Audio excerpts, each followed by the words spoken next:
గారు వచ్చినట్టున్నారు.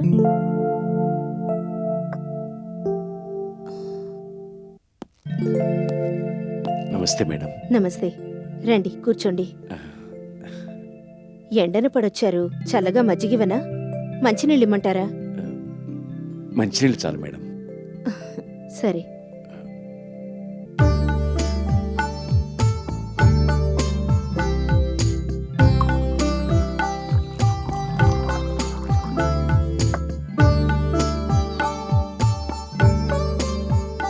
తీసుకోండి. Thanks madam.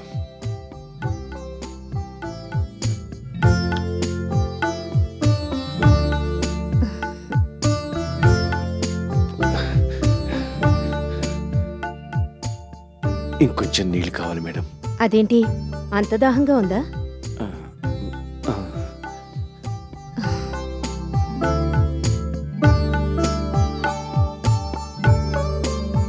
నీళ్ళు పోయింది మేడం.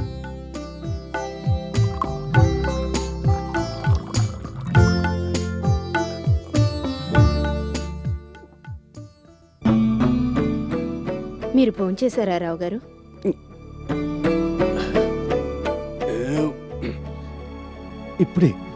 ఇప్పుడే భోంచేశాను మేడం. జస్ట్ 10 మినిట్స్ అయింది. చూసారా? అబద్ధం రావు గారు, మీరు అబద్ధం ఆడుతున్నారు. నిజం మేడం, ఇప్పుడే భోంచేశాను. లేదు, మీరు భోంచేయలేదు. నేను అర్జెంటుగా రమ్మనేసరికి నా మీద గౌరవంతో మీరు భోంచేయకుండా ఇక్కడికి బయలుదేరొచ్చారు, అవునా? అబ్బే అదే లేదు మేడం, భోంచేసి వచ్చాను. నమ్మను. రండి భోంచేదురుగాని. వద్దు మేడం, నిజం చెప్తున్నాను. రావు గారు, మీకు చెల్లెల్లాంటిదాన్ని నా ముందు మొహమాట పడతారేంటి? రండి, ముందు భోంచేయండి. ఆ, వద్దు మేడం. రావు గారు, చెప్పిన మాట వినండి, రండి. ఆ,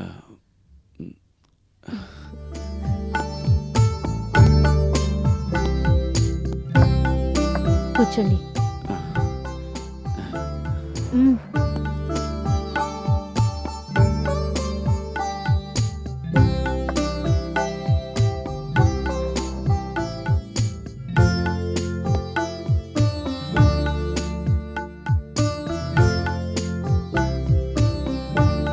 ఎండి గారు, అదే సుందర్ గారు బెంగళూరు వెళ్ళారట కదా మేడం?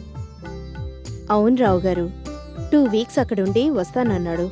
పాపం, ఆయనకి కాలు ఫ్రాక్చర్ అయిందట కదా మేడం? వచ్చి పలకరిద్దామంటే ఏంటో భయపడ్డాను. భయం దేనికి?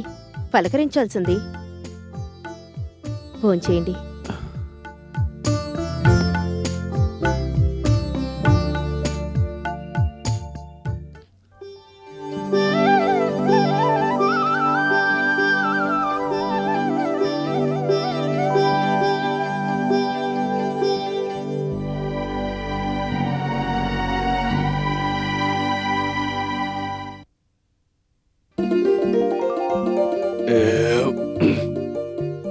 అన్నదాత సుఖీభవ. భలేవారే, కూర్చోండి. చెప్పండి మేడం, అర్జెంటుగా రమ్మన్నారు. దేనికి మేడం? ఇంకేం లేదు రావు గారు, మీరు మా దగ్గర నుంచి రిజైన్ చేసి వెళ్ళిపోవటం నాకేం నచ్చలేదు. అంటే అప్పటి పరిస్థితులేవి మేడం. నాకు కూడా రిజైన్ చేసి వెళ్ళాలనిపించలేదు. కాకపోతే సరే, జరిగిందేదో జరిగిపోయింది. ఇప్పుడు నాదో చిన్న కోరిక రావు గారు. చెప్పండి మేడం. మీరు మళ్ళీ మన ఆర్గనైజేషన్లో ఎందుకు జాయిన్ కాకూడదు? మీ మదర్ కన్సర్న్కి మీరెందుకు తిరిగి రాకూడదు? మేడం, లక్ష్మీ ఫైనాన్షియల్ కార్పొరేషన్ పుట్టుక పెంపు అంతా మీ చేతుల మీదుగానే జరిగింది. ఆ సంగతి అలా ఉంచితే మిమ్మల్ని ఎప్పుడూ మేము ఎంప్లాయీగా చూడలేదు, మాలో ఒకరిగానే అనుకున్నాం. మీ గురించి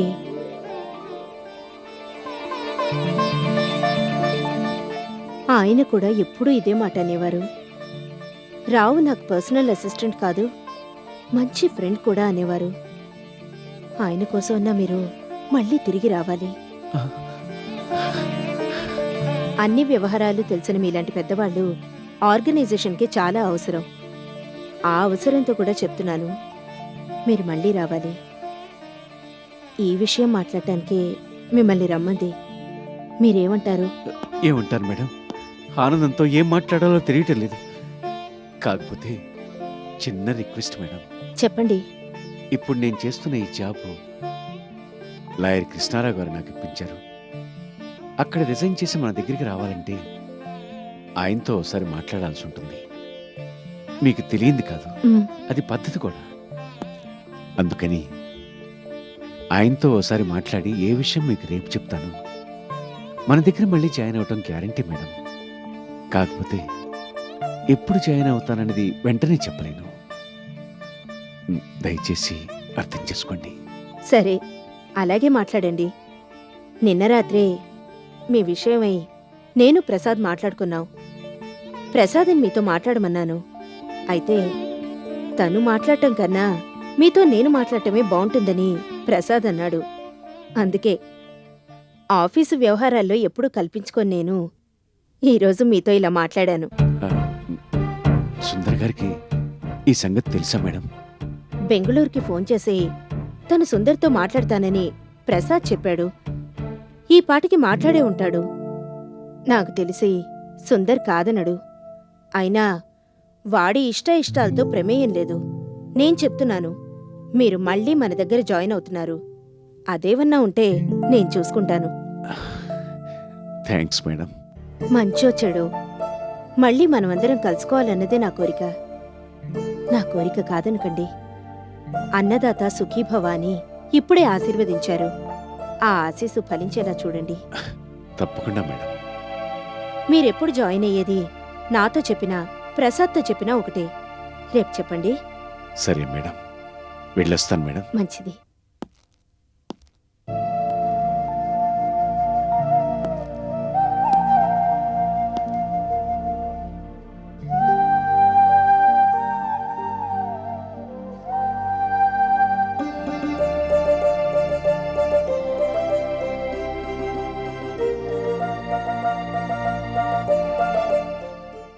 అలాగా, మీరు చాలా అదృష్టవంతులు రావు గారు, చాలా అదృష్టవంతులు. కంగ్రాట్స్. జరిగిందంతా కళా నిజమా అనిపిస్తుంది లాయర్ గారు. భలేవారే. నిజం సార్. లక్ష్మి మేడం తమంతట తాముగా పిలిచి అన్నం పెట్టి మళ్ళీ మీరు మీ మదర్ కన్సర్న్కి రావాలని ఆవిడ అడిగేసరికి నిజం చెప్తున్నాను లాయర్ గారు. నాకైతే ఆ ఆనందంలో నోట మాట రాలేదనుకోండి. Quite natural. నేను మళ్ళీ వాళ్ళ ఆర్గనైజేషన్లో జాయిన్ అవ్వటం అన్నది లక్ష్మీ మేడం గారి కోరికట. ఆవిడ మాట అంటుంటే నాకింత స్థానం ఉందా అనిపించింది. నిజం లాయర్ గారు, నాకు ఆ క్షణంలో ఆవిడ కాళ్ళ మీద పడాలనిపించింది. వయసు రీత్యా బాగోదని ఊరుకున్నానే కానీ లేకపోతే చెప్పండి లాయర్ గారు, మీ ఉద్దేశం ఏంటి? ఇప్పుడు నన్నేం చేయమంటారు? వెంటనే ఇప్పుడు చేస్తున్న ఉద్యోగానికి రిజైన్ చేయండి. లాయర్ గారు, ముందు చేస్తున్న ఉద్యోగానికి రిజైన్ చేసి తర్వాత వెళ్ళి ప్రసాద్ గారిని కలవండి. 1 month నోటీస్ అయినా ఇవ్వకుండా రిజైన్ చేస్తే మీ వాళ్ళు ఏమనుకోరా? ఏమీ అనుకోరు. అనుకుంటే సర్ది చెప్పడానికి నేనున్నానుగా. అందుకని మీరేం వర్రీ కాకండి. థ్యాంక్స్ లాయర్ గారు, థ్యాంక్ యూ వెరీ మచ్. మొత్తానికి ఏదో అంటారు చూడండి, ఏ గూటి చిలక ఆ గూటికే చేరిందని. అలా మీరు మళ్ళీ లక్ష్మీ ఫైనాన్షియల్ కార్పొరేషన్లో ఎంప్లాయీ. బాగుంది. సుందర్ గారు ఏమన్నది ఇంకా తెలీదైతే. తెలీదు సార్. అయినా ఆయన ఇష్టాలతో ప్రమేయం లేదని లక్ష్మీ మేడం గట్టిగా చెప్పారు. ఇకనే వెళ్ళి జాయిన్ అవ్వండి. Best of luck. అప్పట్లో నన్ను ఆదుకుని నాకు ఉద్యోగం ఇప్పించారు. ఇప్పుడు కూడా ఓ రకంగా ఆదుకుంటూ నా మదర్ కన్సర్న్లో మళ్ళీ జాయిన్ అవ్వమని ఎంకరేజ్ చేస్తున్నారు. నిజంగా మీ మేలు మర్చిపోలేంది లాయర్ గారు, మర్చిపోలేంది. భలే వారే, మనలో మనకి ఇవన్నీ ఏంటి? అయితే రేపు ఇక్కడ రిజైన్ చేసి ప్రసాద్ గారిని కలుస్తాను. అలాగే కలవండి.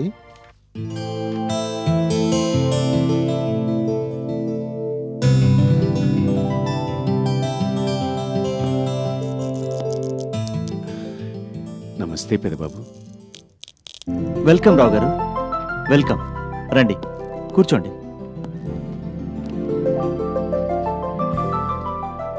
చెప్పండి, ఏం తీసుకుంటారు? Coffee, tea, cool drink? ఏమొద్దు పెద్దబాబు. ఏం వద్దంటే ఎలా? చాలా రోజులకు ఆఫీస్కి వచ్చారు, చల్లగా కూల్ డ్రింక్ తీసుకోండి. ఆ, బాయ్, సార్. ఇద్దరికి కూల్ డ్రింక్స్ తీసుకురా. సరే సార్. నిన్న మమ్మీని కలిసారట కదా? అవును పెద్దబాబు. అడుగుతున్నానని ఏమనుకోకపోతే ఇక్కడ మీరెప్పుడు జాయిన్ అవుతున్నారు? మీరు సరేనంటే ఇవ్వాలి, ఇప్పుడే జాయిన్ అవుతాను పెద్దబాబు. థ్యాంక్ యూ రావు గారు, థ్యాంక్ యూ వెరీ మచ్. మీరు ఇవాళ జాయిన్ అవుతారని నిన్ననే మమ్మీతో నేను చెప్పాను. చెప్పలేనురా అంది మమ్మీ. లేదు, కావాలంటే చూడు అన్నాను. నా మాట నిజం చేశారు. I'm very happy. ఇంకేం లేదు రావు గారు, మీరు మాకు కావాలి. We need you. అంతకన్నా నేను చెప్పేదేమీ లేదు. అర్థం చేసుకుని వచ్చారు, అదే ఆనందం. మిమ్మల్ని వదులుకుని మేమేదో కోల్పోయినట్టు అనిపించింది. సొంత మనిషి ఎవరో ఇక్కడి నుంచి వెళ్ళిపోయినట్టు అనిపించింది. ఇదే మమ్మీ నేను ఫీల్ అయ్యాం. అందుకే మిమ్మల్ని పిలిపించి మమ్మీ మాట్లాడింది. సుందర్ గారితో సారీ, అదే ఎండి గారితో మీరు మాట్లాడి ఉంటారు కదా, ఆయన ఏమన్నారు పెద్దబాబు? ఏమన్నారో చెప్పే కంటే ముందు చూడండి, మీరే ఆశ్చర్యపోతారు. ఫ్యాక్స్లో వచ్చింది ఇది.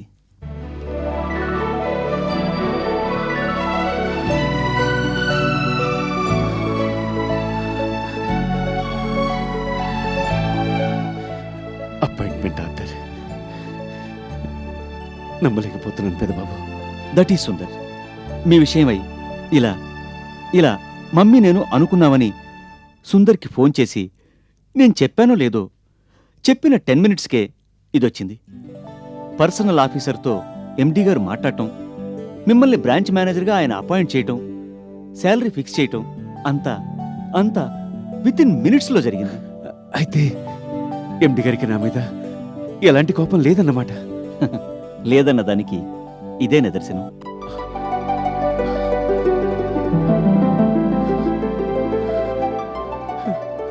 మీ గురించి నాతో ఎండీ గారు ఒకే ఒక్క మాట అన్నారు. రావు గారు మళ్ళీ వచ్చి జాయిన్ అయితే నాకంతకంటే మరో ఆనందం లేదు, ఈ మాటే ఆయనతో చెప్పన్నారు. Thank you very much. నేనింకా పాత రిజిగ్నేషన్తోనే శాలరీ పెంచి తీసుకుందాం అన్నాను. దానికి ఆయన ఏమన్నారో తెలుసా? నోనో, ఇంకా రావు గారి పిఏ ఏంటి, బ్రాంచ్ మేనేజర్గా తీసుకుందాం అన్నారు. ఇదంతా ఏంటో నమ్మలేకపోతున్నాను పెద్దబాబు, నమ్మలేకపోతున్నాను. అంతా నిజమా అనిపిస్తోంది. 100కి 100 పాళ్ళు నిజం.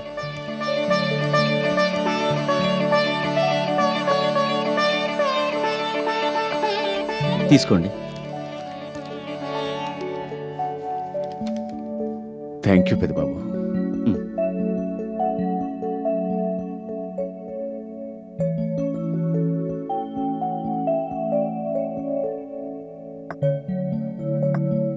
రండి రావు గారు, మీ సీట్ చూపిస్తాను.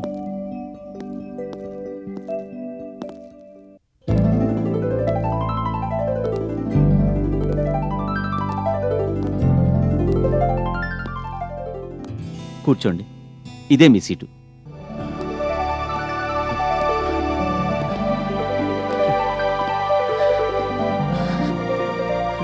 కంగ్రాట్స్. థ్యాంక్ యూ పెద్దబాబు, థ్యాంక్ యూ. గుర్తుందా రావు గారు, ఒకప్పుడు ఇదే ఆఫీస్లో మీ చేతుల మీదుగా నాకు అపాయింట్మెంట్ ఆర్డర్ ఇచ్చి మీరు నాకు సీట్ చూపించారు. ఇప్పుడు నా చేతుల మీదుగా మీకు అపాయింట్మెంట్ ఆర్డర్ ఇచ్చి మీకు నేను సీట్ చూపించాను. గమ్మత్తుగా లేదు? ఇవన్నీ వాడి లీలలు పెద్దబాబు, వాడి లీలలు. నాదో చిన్న రిక్వెస్ట్ రావు గారు. చెప్పండి పెద్దబాబు. మీరిక్కడ రిటైర్ కావాలే గాని మళ్ళీ ఎప్పుడు రిజైన్ చేయకూడదు. చెయ్యని పెద్దబాబు, రిజైన్ చేసే ప్రసక్తే లేదు.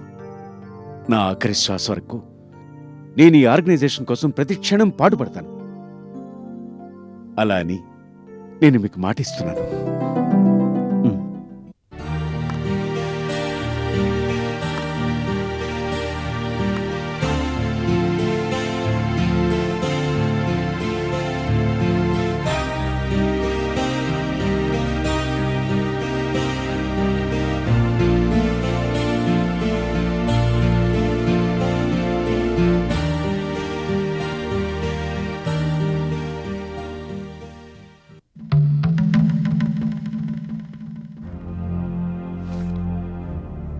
ఇది నా హృదయం.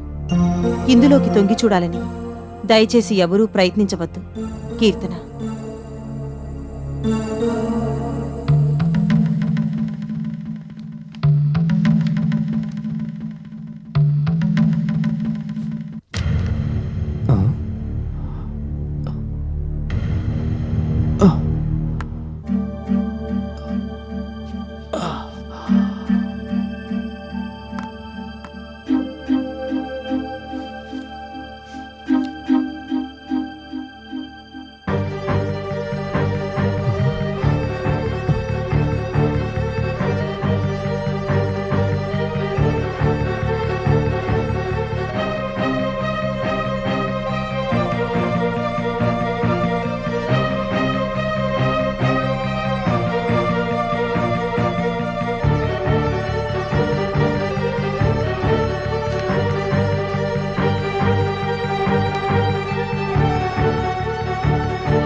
సుందర్ బావని ఇవాళే చూశాను.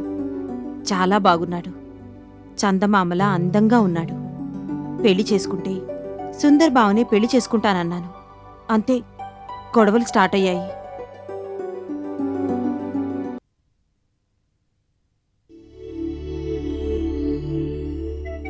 సుందర్ బావని ప్రేమిస్తున్నానని డాడీకి చెప్పాను. ఆ మాటకి డాడీ నన్ను పిచ్చిదానా అన్నట్టుగా చూశారు. సుందర్ బావ నన్ను ప్రేమించకపోవచ్చు. నేను సుందర్ బావని ప్రేమించడంలో తప్పే ఉంది?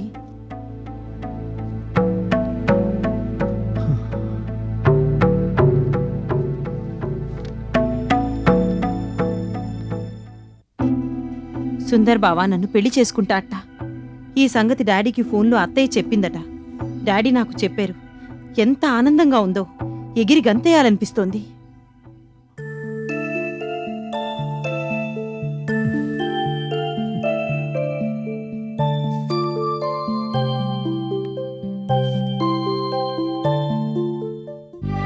సుందర్ బావకి నేనంటే ఇష్టం లేదు. నన్ను పెళ్లి చేసుకోనని తెగేసి చెప్పేశాడు. నాకు బతకాలని లేదు. చచ్చిపోతాను. వచ్చే జన్మలోనైనా సుందర్ బావని భర్తగా పొందే అదృష్టం ఉందో లేదో.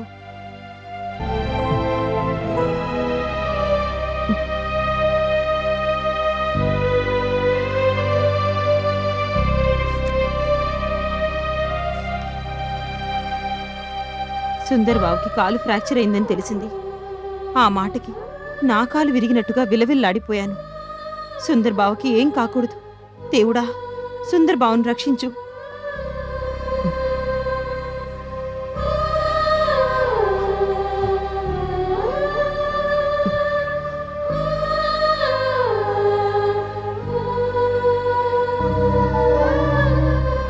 ఈ నెల 14న నీకు కీర్తనకి పెళ్లి సుందర్. ముహూర్తం ఇప్పుడే పెట్టాం. ఎవరిని అడిగి పెట్టారు? అయినా కీర్తనకి నాకు పెళ్ళేంటి? నేను కీర్తన చేసుకుంటానని మీకు చెప్పానా? ఇష్టాయిష్టాలు తెలుసుకోకుండా ముహూర్తాలు ముళ్ళంటే నాకు పరమచిరాకు. మమ్మీ, దయచేసి నా పెళ్లి విషయంలో కల్పించుకోవద్దు ప్లీజ్.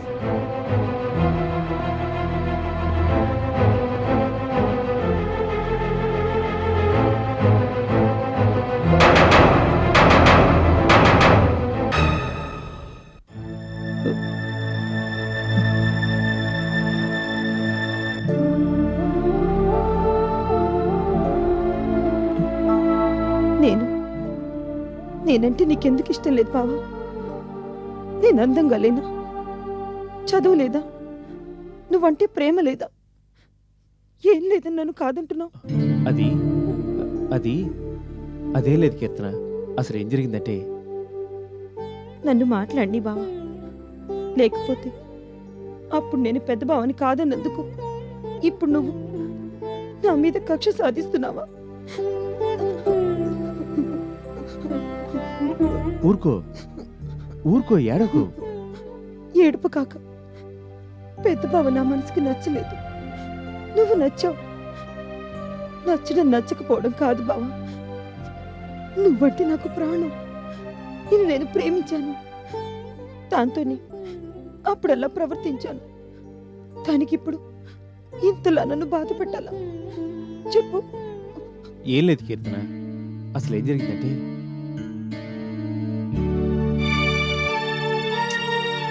ఆ, నన్ను ప్రేమిస్తున్నట్టు, పెళ్లి చేసుకోబోతున్నట్టు నీ అంతట నువ్వే రమ్యక్కకి చెప్పావట. ఆ సంగతి అత్తయ్య ఫోన్ చేసి మా డాడీకి చెప్పింది. దాంతో నేను నీ మీద ఇంకా ఆశలు పెంచుకున్నాను. ఇప్పుడేమో కాదంటున్నా. న్యాయంగా ఉందా చెప్పు? ఆ,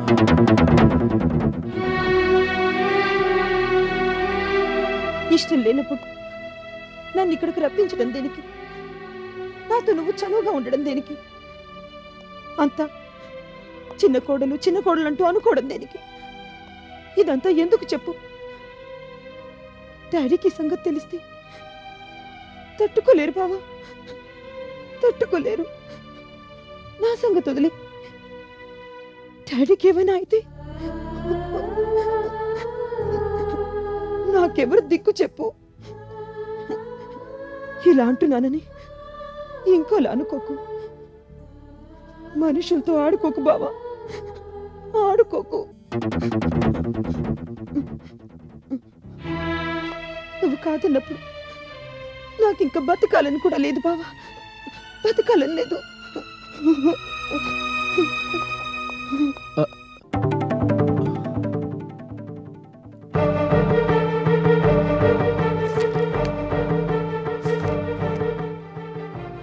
ఈరోజు సుందర్ బావని గురించి ఏం రాయను, ఏం రాయాలని లేదు.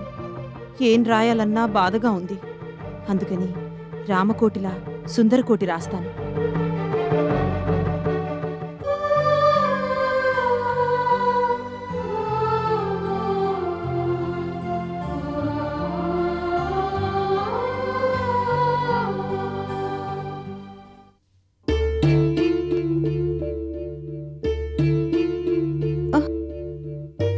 అబ్బా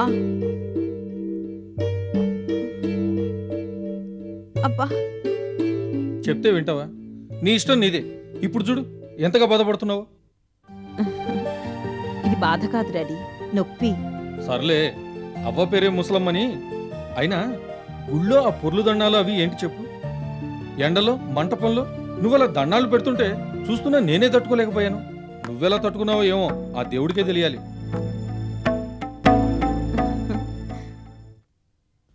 ఒంటిపూట భోజనం, పొద్దున పూట 108 సార్లు ఈ దండాలు. ఏమవుదావుని? నీ ఆరోగ్యం గురించి నువ్వేమైనా పట్టించుకుంటున్నావా? ఇంకా ఇవాళే స్టార్ట్ చేశాను డాడీ, అప్పుడే మీరు అడ్డుపడుతున్నారేంటి?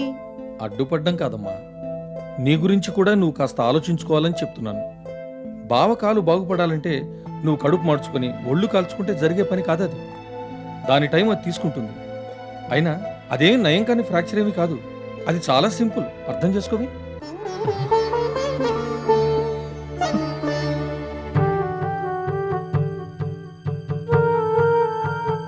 ఆకలికి క్షణం తట్టుకోలేందానివి, జోళ్ళు లేకపోతే ఇంట్లో కూడా నడవలేందానివి. నీకెందుకమ్మా ఈ మొక్కులు ఉపవాసాలు? నేను చెప్తున్నాను విను, బావకేం కాదు. దయచేసి ఇవన్నీ మానే. అలాగే డాడీ, బావకి బోన్ సెట్ అయిన మరుక్షణం అన్నీ మానేస్తాను, సరేనా?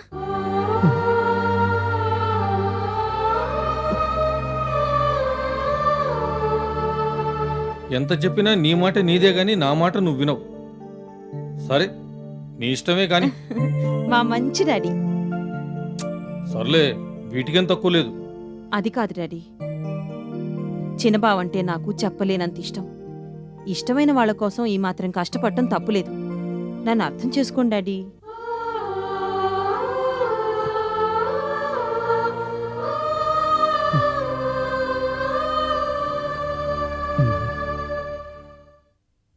నాకు నిజం చెప్పు, సుందర్ బెంగళూరు వెళ్ళి రేపటికి సరిగ్గా 2 వారాలు అవుతోంది.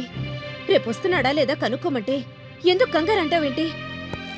అసలు ఆసుపత్రి నుంచి నేరుగా ఇంటికి రాకుండా వాడు అట్నుంచటే బెంగళూరు వెళ్తానంటే నువ్వెందుకు ఒప్పుకున్నావు? తప్పు చేశాడు, సరే, శిక్ష అనుభవించాడు కదా. వాణ్ణి చూడకుండా ఉండలేకపోతున్నాను.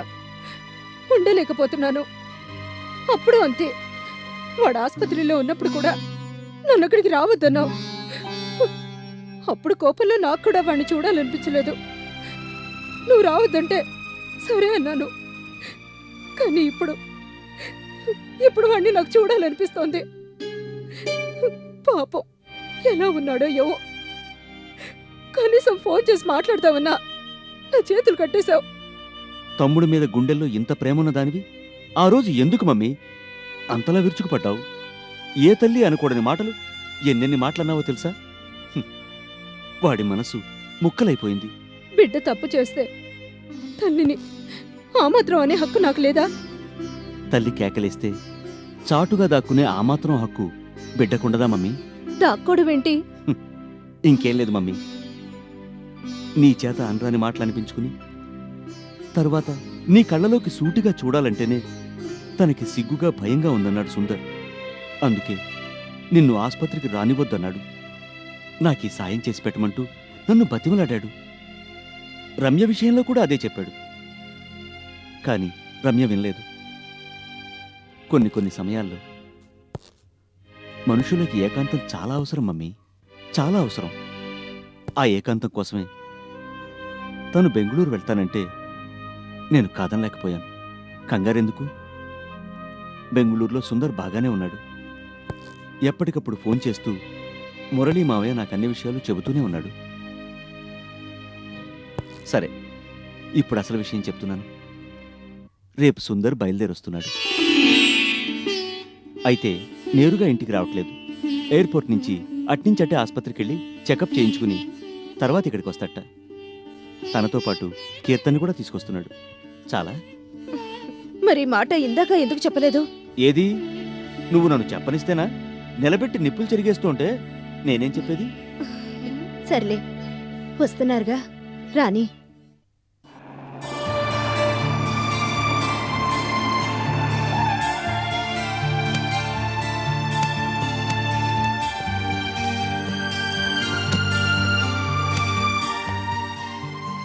కమాన్ సుందర్, కమాన్.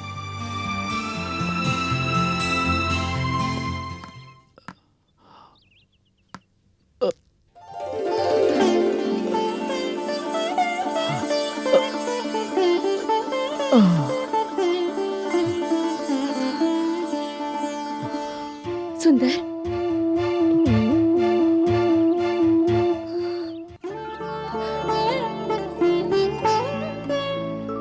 నువ్వెలా ఉన్నావురా? బావకేంటత్తయ్య, బ్రహ్మాండంగా ఉన్నాడు. బోన్ సెట్ అయిపోయింది మమ్మీ. తమ్ముడికి ఇంకేం పర్వాలేదు. ఇవాళ కాలికట్టు కూడా తీసేశారు. మరి ఇంకా ఇవెందుకు? వాడాలన్నారు. కొద్ది రోజుల పాటు వాడితే తర్వాత అక్కర్లేదట. లోపల మాట్లాడుకుందాం, పదండి.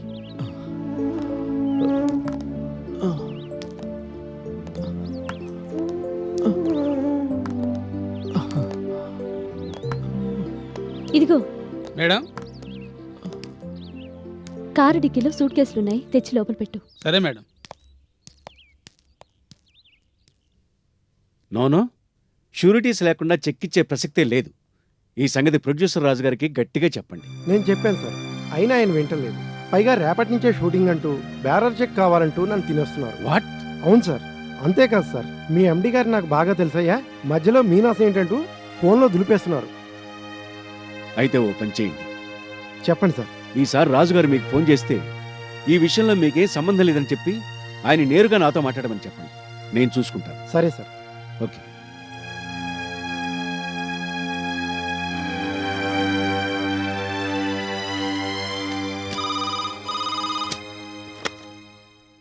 హలో రావు గారు, నేను లాయర్ కృష్ణారావుని మాట్లాడుతున్నాను. నమస్తే సార్. నమస్తే.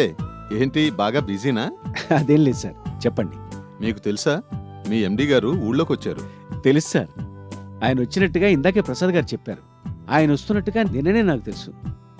సరే, మా ఎండి గారు ఊళ్ళోకి వచ్చినట్టుగా మీకెలా తెలుసు సార్? తెలుసు. ఎలా తెలుసు సార్? ఎలా అంటే మీ ఎండి గారి స్వయంగా ఫోన్ చేసి నాతో మాట్లాడారు కాబట్టి.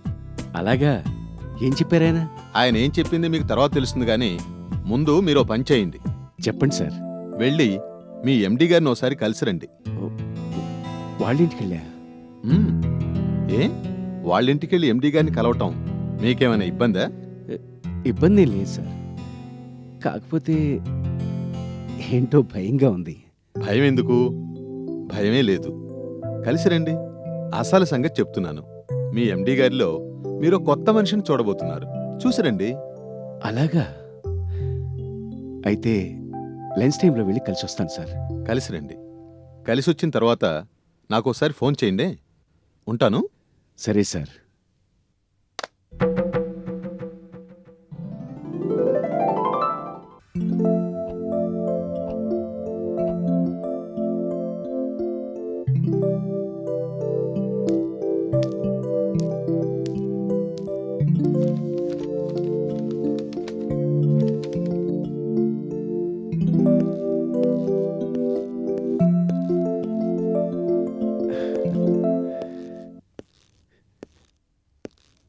నమస్తే మేడం. రావు గారా, రండి. సుందర్ని కలవటానికి వచ్చారా? అవును మేడం. పైనున్నాడు, వెళ్ళిరండి. వస్తాను మేడం. సరే.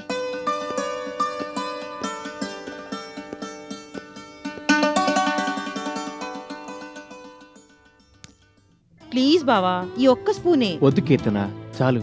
ఇప్పటికే చాలా ఎక్కువ తిన్నాను. నా కోసం బావా, ప్లీజ్ ఈ ఒక్క స్పూనే. May come in sir? కమిన్. నమస్తే సార్. రావు గారా, రండి. మీరు కూర్చోండి సార్, మీరు కూర్చోండి. ఏంటవి, పళ్ళ? అవును సార్. ఎందుకు రావు గారు ఇవన్నీ? మీకేం పని లేకపోతే సరే. పెద్దల దగ్గరికి వచ్చేటప్పుడు ఒట్టి చేతులతో రాకూడదంటారు, అందుకని. భలేవారే. బాగున్నారా అమ్మా? బాగున్నానండి. భోంచేస్తున్నట్టున్నారు. మీరు భోంచేయండి సార్. అందాక నేను కింద కూర్చుంటాను. అయిపోయింది రావు గారు, మీరు కూర్చోండి. ఎక్కడైపోయింది? ఇంకో స్పూన్ ఉంది, తిను బావా. కీర్తన, మన్రావు గారే కదా, ఆయన ఏం అనుకోర్లే, నువ్వు తిను. నీతో చాలా కష్టంగా ఉంది. ఈ ఒక్క స్పూనే బావా, ప్లీజ్. ముందు రావు గారి సంగతి చూడు. ఏం రావు గారు, మీరు భోంచేశారా? చేశాను సార్, చేసే వచ్చాను. నిజం చెప్పండి. నిజం సార్, లంచ్ చేసే వచ్చాను ఇక్కడికి. దెన్ ఏం తీసుకుంటారు? జ్యూస్ ఏమైనా తీసుకుంటారా? నాకేం వద్దు సార్. నో, మీరు జ్యూస్ తీసుకోవాల్సిందే, తప్పదు. కీర్తన, బావా, వెళ్ళి రావు గారికి జ్యూస్ తీసుకురా. షూర్. అయితే ముందిది నువ్వు తినాలి. తప్పదా? తప్పదు. సరే, ఇలా ఇవ్వు. Good boy. అబ్బా, టేక్ ఇట్. మీరిద్దరూ మాట్లాడుకుంటూ ఉండండి, నేను విదిన్ మినిట్స్ రావు గారికి జ్యూస్ తీసుకొస్తాను. ఓకే?